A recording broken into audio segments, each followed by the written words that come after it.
लाड़काने irrigation जो notice मिलण बाद फौत थियल पीरसन जे वारसन एहतजाज कयो। राइस केनाल ते आबाद पीरसन मोहम्मद माशूक मक्सी इरिगेशन तरफां घर खाली करण लाइ नोटिस मिलण बाद दिल जो दौरो पवण सबब हयाती विञाए वेठो। पीरसन जे वारसन पारां इरिगेशन खिलाफ एहतजाज कंदे नारेबाज़ी कई वई। उन मौके ते मक़तूल जे पुट जो चवण हो त हू वरियन खां राइस केनाल भरिसां आबाद आहिनि। ओचितो खेनि लॾाइण लाइ नोटिस उमाणियो वियो आहे। हुन चयो त आपाशी खाते जे नोटिस बाद वालिद हयाती विञाए वेठो जेको संदन सहारो हो।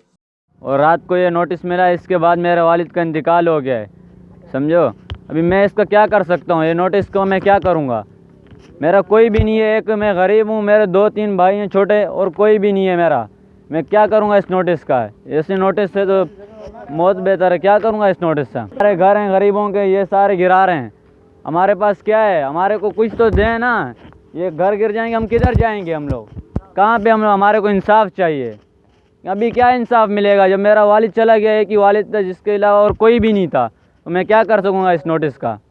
मुझे इंसाफ चाहिए और कुछ भी नहीं चाहिए बस। नौजवान अपील कई त आपाशी अमलदारन खिलाफ कार्रवाई करे साणन इंसाफ कयो वञे। विजिट कयो अवामी आवाज़ मीडिया ग्रुप जी वेबसाइट awamiawaz.pk।